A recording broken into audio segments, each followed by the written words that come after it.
Hi again. Figured now's as good a time as any, and since I'm in such a beautiful spot and the sun is shining, I just do a quick update on my bike. This is a 2017 BMW R1200GS Adventure, and that was just kind of my default go-to bike when I, decided this trip might happen, and found this and got it from the, BMW Denver dealership.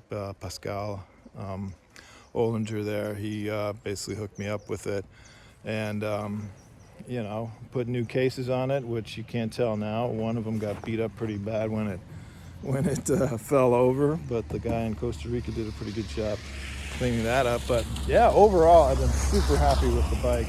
I had back in 2007 I bought a new same bike, GS Adventure, and loved that bike. And I remember telling Dee, it's like, hey, if I had all the money in the world, this is the bike that I'd be buying. And I sold it after, I don't know, 15 years, I forget, maybe 4 years ago I sold it, and almost right away regretted it. And I was like, hey, you can't improve on this bike, or not much. And then when I bought this bike, I had a few extra things on it, and I'm like, well, whatever, I don't really need that, but that's what's available. But yeah, over this trip, I've just come to appreciate some of the things that they've added over the years. So I just wanted to go over those real quick, and I'm just going to focus on stuff mostly that's different from the 2007, and in no particular order. For starters, it has the keyless start. I really like that. You just keep the key in your pocket. You don't have to fumble around with that. So if you leave your luggage unlocked, like, most of the day while you're riding, getting on and off, it's great. You're not fumbling around with the key and your gloves. So really love that. While we're here, the windshield, the windshield on a 2007 would go up and down, but you kind of had to loosen the screws on the side. So this here just has this knob here, I don't know if you can see it. And, you kind of adjust this windshield in the up or down position. Up position is really nice, if it's cold, rainy, or just, a lot of wind. You just, get buffeted a lot, so you just put the windshield up, and then, you can put it down if it's hot, or you're going slower and you just want more airflow. So surprisingly, I've used that. I never really used that on my other bike, and on this trip I've used that quite a bit. The other thing is, so this bike came with the fog lights, but the stock LED lights were pretty good. Like my 2007 still had the halogen. I put some beefy lights on there because I never felt like I was, had enough lighting at night. And I try not to ride a whole lot at night, but with this bike, it's been great. The it has the LED lights, and I never felt like I was under powered light wise. So I really like that. That's an improvement. Let's see what else. It has, the cruise control is really nice. Again, I had a throttle friction lock on my other bike, but it's just not the same. So here the cruise control, I use that actually quite a bit. You're on some of these longer stretches, or you just want to relax your right hand. I had tennis elbow pretty bad a while back, and I was worried that was going to cause problems on this trip, but didn't really have any issues. And I think part of it is just because of the cruise control. So the cruise control works really well. You can tap it up, down, or it's just like in a car basically. So really nice. This here is just a minor thing. It has this little compartment here, which is nice for toll money. Several other countries you had to pay tolls, so you could just keep the money in there, and I keep my earplugs or whatever stuff in there. A set of keys, like now for the Airbnb, the garage key. So that's a small, thoughtful thing, which I like. The suspension has been amazing. Again, I wasn't sure that I needed the electronic suspension, all that, but it basically has 3 modes: single rider with baggage, and two up riding. And you adjust that, and basically been setting it for 1 plus baggage. Should have probably tried the 2 up setting, but it adjusts the preload on the suspension. Again, one of those things that on my other 07 you could adjust it, but it was a manual process, so I ended up really never adjusting it. That's really nice. In addition to the preload, you have the You can set it for soft, medium, or hard, the suspension. That you can do while you're riding. So, if you're more sporty, you just, you can put a little bit harder. If you're going over a bunch of, potholes or whatever, you can do soft. So, it's nice to kind of shift that around a little bit. So I've been really impressed with that.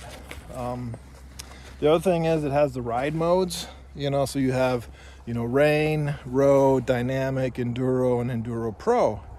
And it kind of, does adjustments to the engine, I don't know what you would call it, engine characteristics, performance characteristics. So I've used rain quite a bit, like on roads like this here, ice and snow and rain, you adjust it to rain and everything just gets more gentle, softer, more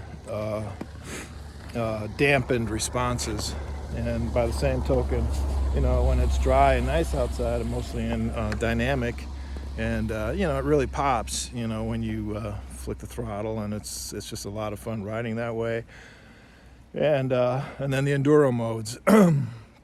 The one thing about I was trying the Enduro Pro. Somebody said that you could turn off ABS and anti-slip, which I did, but I thought it was supposed to store that, but I haven't gotten that to work yet, so I'll have to, it's not a big deal, but I thought I need to research that still. One of the other differences, it has, it has 125 horsepower, I think. So, again, I thought, with my other bike, I had, I think 100, 95 or 100. And I was like, oh, that's plenty, why would you ever need more? But it's just, with the luggage, I'm a big guy with the luggage. It's just nice to have that horsepower, especially, like in Central America when you're passing and you can just flick that throttle and, you can pass, pretty swiftly. And, I think in some ways it's actually a safety thing too. You can always obviously not pass, but I really appreciated the extra horsepower, and I'm kind of a believer in that. And I was like, so hey, if they can get this up to 150, I'll take 150. Not that I need it, but it's a cool thing. This has a different, I think they put the Pokrovich, I forget what it's called. I'm not pronouncing it right, I'm sure. The muffler on there, I don't know what that does exactly, if it adds horsepower.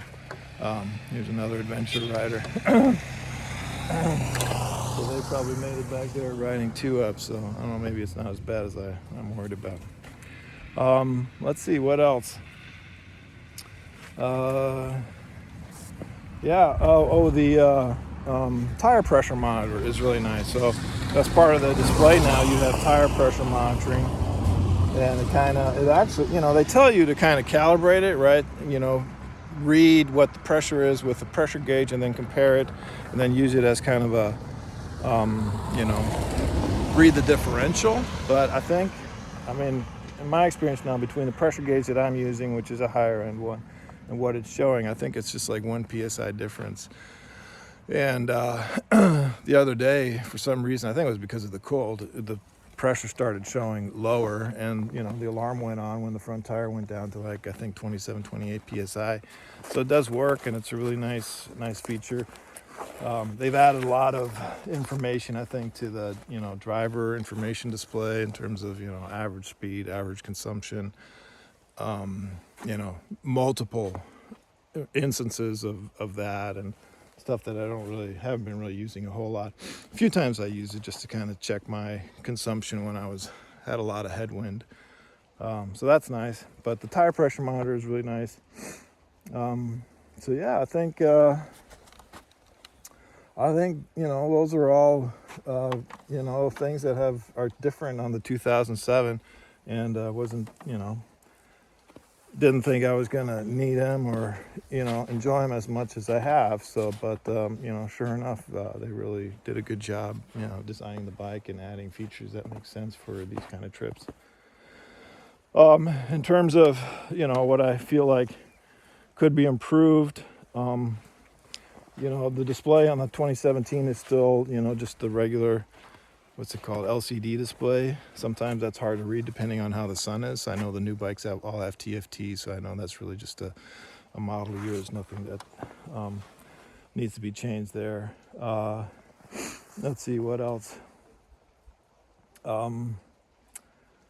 Oh, one other nice thing is that it has a wet clutch now. I think it's nice, and they've made it a lot easier to change, I've been told. So actually, when I was shopping for bikes, I got a quote for changing a clutch, and I think it was just like $300 or something. So apparently that's a lot easier now. Whereas with the old dry clutch, it was, I had to take the engine apart and all that. So that's another pro.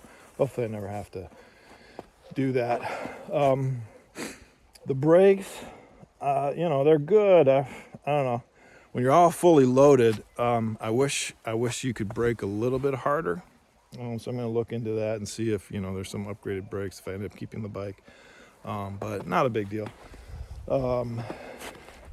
One thing which I don't think they've invented yet, which would be the actual inflation and deflation of the tires. Right? You're going on road, off road, and you'd like to deflate your tires a little bit when you're going off-road. Like on, this icy, snowy road here, it'd be nice if you could just, drop it by 10 PSI, for however many miles. And then when you get off, just boost it up again. Right now, it's all manual. You have to get off the bike, crawl down, get your hands dirty, let the air out, drive, however many miles, get down, get your compressor out, and air it up. So it's kind of a pain in the butt.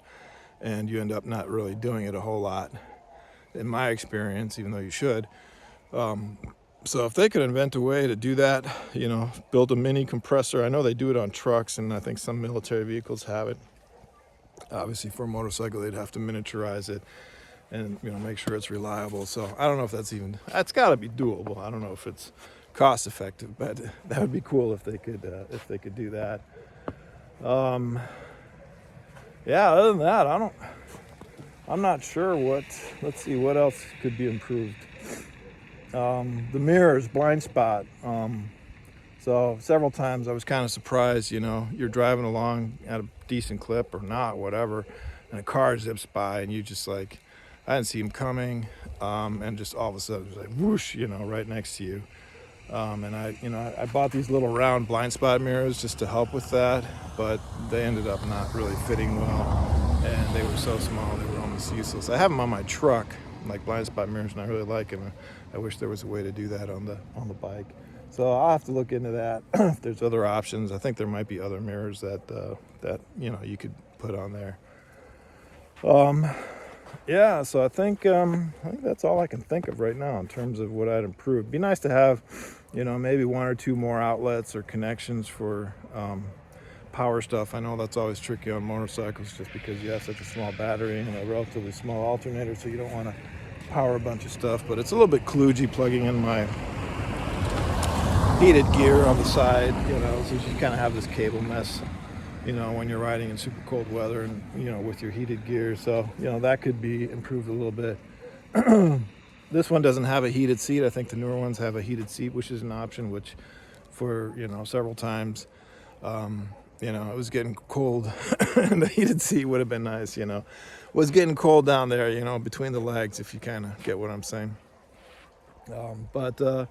Yeah, overall, this is a fantastic bike, and, knock on, no wood here, but knock on, hopefully, it's got a few thousand miles left to get back to Buenos Aires, and, hopefully it'll finish out the trip with no incidents. Like, the only thing I really did is I did 2 oil changes and 2 tire changes on this trip, and, that's pretty much it. So, yeah, really, really pleased with the bike, and, certainly can recommend it. I know I met people riding down with Harleys, and I know, they can be reliable as well, and obviously KTMs and things like that. I haven't obviously tried all these bikes, but just speaking subjectively for this bike that I ride, I've been super happy with it. Yeah, not to take away from other bikes, but I'm happy with this one. So anyway, that's it from, south of Ushuaia here in Tierra del Fuego. A little update on 2017 BMW GS Adventure. See you later.